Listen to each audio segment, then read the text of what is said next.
noticing that Erika Kirk might have removed the wedding photo that was on Charlie Kirk's bookshelf. Also looks like she replaced it with some sort of scroll, and also noticed that she isn't wearing her wedding ring. Erika is, as you're going to see, exceedingly uncomfortable discussing Charlie's final day. Candace Owens is now claiming that some of Charlie Kirk's most important digital history didn't just vanish by accident. She says it was wiped on purpose. And according to her, it wasn't Silicon Valley pulling strings in the dark.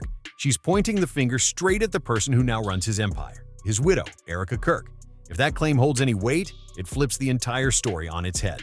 Because before we even get into motives, we have to talk about timing, and the timing looks wild. Less than 6 weeks after Charlie Kirk was assassinated, fans started noticing something strange. Not a glitch, not a few missing uploads. Whole archives of The Charlie Kirk Show were gone from Spotify, then Apple Podcasts, then YouTube, just erased. Years of episodes, thousands of uploads, millions of views, wiped out almost at the same time. That's not random, that's coordinated. So, people started asking the obvious question. Why is TPUSA quietly scrubbing its own founder's digital footprint? Is this cleanup or something deeper? Needs to be questioned. Erika needs to be questioned. My dog Blue leaving his paw print, and his picture seems pretty obvious. Candace Owens didn't whisper about it either. She went public and dropped a line that made people freeze mid-scroll. She wrote that one of Erika Kirk's first moves as the new CEO was ordering the removal of all Charlie Kirk Show episodes from major platforms. That's a bold accusation. And then she added something that made it even messier. When fans emailed Turning Point USA asking why the episodes disappeared, a staffer named Blake Neff allegedly replied and said, "Yep, sadly, that's a product of how they choose to handle shows like ours with a high number of episodes."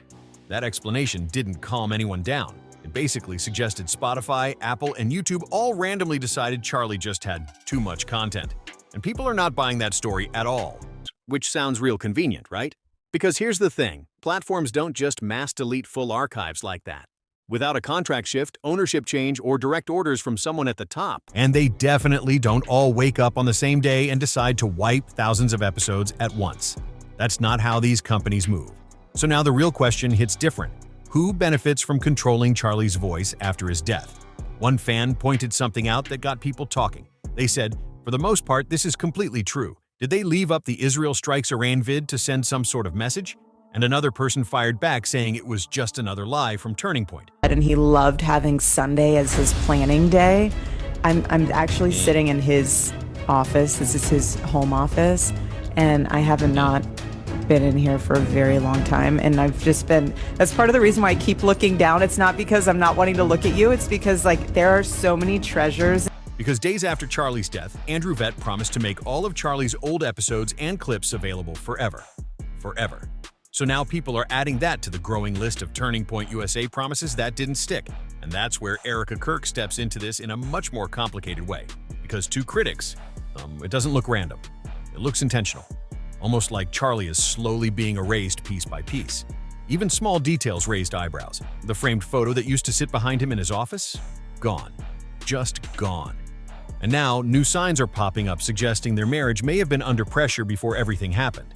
So, after Charlie's death, Erika didn't just become a grieving widow. She became CEO of Turning Point USA. Erika's press tour, all we hear her saying is, "My Charlie, my husband." And all her stories, it sounds like they were so in love. So why was she not on his priority list? And now her image, and the story she controls, matters more than ever. So look at how fast everything shifted. For some people, a messy divorce would feel like the worst possible outcome. But in this situation, instead of stepping away, Erika suddenly stepped up, straight into control of a political machine worth tens of millions of dollars. That's not a small operation. We're talking donor networks, my media divisions, national conferences, campus chapters across the country, influencer partnerships, brand deals, a full ecosystem. And when something that powerful changes hands overnight, people are going to ask questions.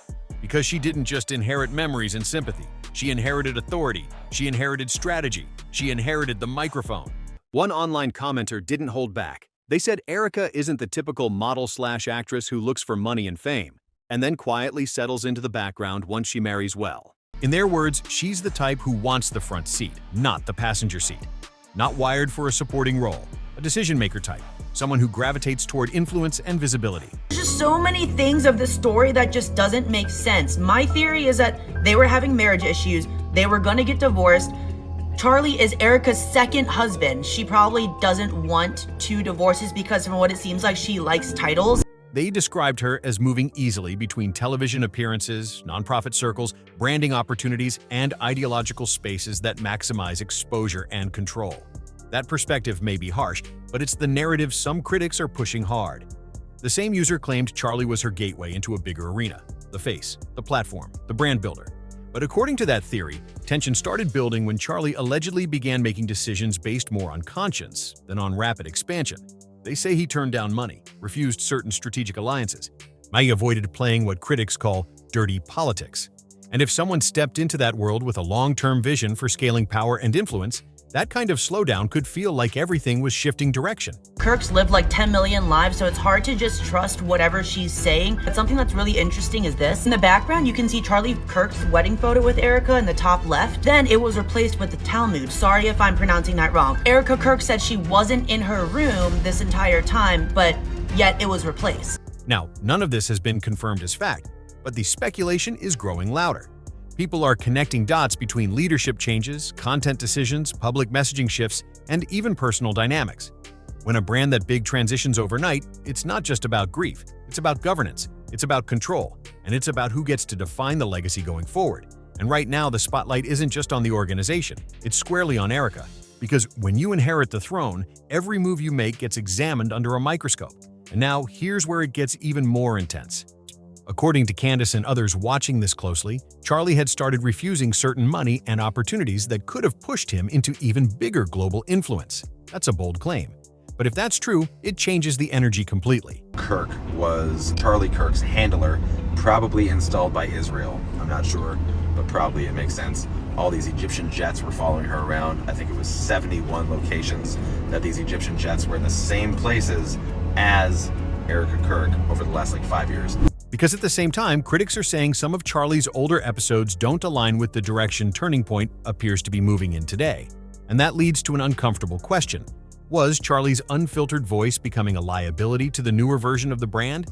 That's not a small accusation, that's huge. Because if archived content doesn't match the current strategy, removing it suddenly looks less random and more strategic.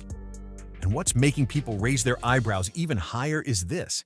Erika has never directly denied Candace's specific claim about ordering the removals. No detailed explanation, no point-by-point response, just silence. And in a situation like this, silence gets loud. On June 19th, Erika purged her Instagram of a lot of pictures, 126 posts she deleted. And I had wondered what drove that. Why would you delete 126 posts off of your Instagram? But Candace didn't stop at saying episodes were removed. She went further and accused Erika of protecting handlers. And that word, handlers, carries weight. It suggests people behind the curtain, advisors, strategists, individuals who guide direction, shape messaging, and influence decisions. So now the implication isn't just about deleting content. It's about control. It's about who is steering the machine now that Charlie is gone. Because whether people like it or not, Erika runs the show today. Of course, there are defenders pushing back. A lot of people were saying that she was Bro's handler, allegedly, and he knew something. She was there to watch him, and she knew something, and she had to pull the plug. Some argue this could simply be a licensing issue. They point to Salem Media Group, which previously distributed Charlie's show, and suggest that contractual changes might explain why episodes disappeared. That's a fair angle to consider. But here's the issue critics bring up. If this were purely a licensing dispute, organizations usually say that. If it were a standard platform policy update, there would be public notices or partial removals, not near simultaneous wipes across multiple platforms. So, when episodes vanish across Spotify, Apple, and YouTube around the same window, people don't see coincidence. They see coordination. And that's why this conversation isn't fading away. It's growing louder by the day. She doesn't want to address it. I've looked everywhere. I would like to know more about Charlie's last day. I can obviously put together what Frank said. I can put together what his schedule was. But that's not a question that she's comfortable answering. And by the way, that dear friend she's referencing, of course, we now know is a priest that came over to pray over Charlie and Erika's marriage. Since Erika took control, several people inside conservative media circles have quietly hinted at changes. Messaging shifts, a tighter guest lists, and certain voices no longer being welcomed the way they used to be. Nothing loud, nothing official, just whispers. But in political media, whispers travel fast. And Candace herself has publicly clashed with Turning Point leadership before, so this tension didn't just appear out of nowhere. Before his death, Charlie had reportedly started opening the door again to more controversial voices. He seemed willing to platform people others considered risky. But after he was gone, that door appears to have shut fast. And not only did the door close, parts of his past voice vanished too. I was looking at Erika Kirk's TikTok account, and the first post on there is from March of 2025. Is that when she opened her TikTok account, or did she have stuff before that and she deleted? Now critics are asking a sharp question. If archived content doesn't fit the new direction, is removing it about strategy? Because the only way to make sure a legacy doesn't conflict with future plans is to control which parts of it stay visible. Here's what makes it even more interesting. Fans have confirmed that Charlie's episodes still exist on Rumble and on Turning Point's own website. So the content isn't erased from existence. It's just selectively missing from major mainstream platforms. That distinction matters because it suggests this isn't about deletion. It's about distribution. And now, inside the movement, a quiet but serious question is being asked. Is Turning Point USA still Charlie's organization in spirit, or has it fully become Erika's? And he sends off text messages to his security chief, Dan Flood, also to Andrew Colvett, and he says to them that they are going to kill me. Who is they? Well, Erika wants us to believe that he was referring to the left, or maybe even an Etsy witch, right? Some Etsy witch who put a curse on him. Because don't forget, we were also told that the definitely not at all Catholic Charlie had a priest come over and pray over him as well after he has this debating pointers handed to him and texting people saying he's going to die. He also was not at all Catholic and needed a priest to pray over him. And by the way, don't forget, he also apparently had no fears the next day, Erika says. She has his phone, but we got a priest praying over him. We have a declaration that he's abandoning the pro-Israel cause and that he feels that he is being bullied and he's done with it, and that Jewish people play into all the stereotypes. But we are also told that he had no fears the next day. Actually, he went to bed and he was just excited. If Candace is even partially right, those deleted episodes might be the first visible crack in a much larger internal power shift. And if that's true, what we're seeing now could just be the beginning. But so what do you think? Would strategic cleanup or something deeper? Drop your thoughts in the comments. If you found this breakdown interesting, make sure you like, subscribe, and share this video so more people can see it. And I'll catch you in the next one.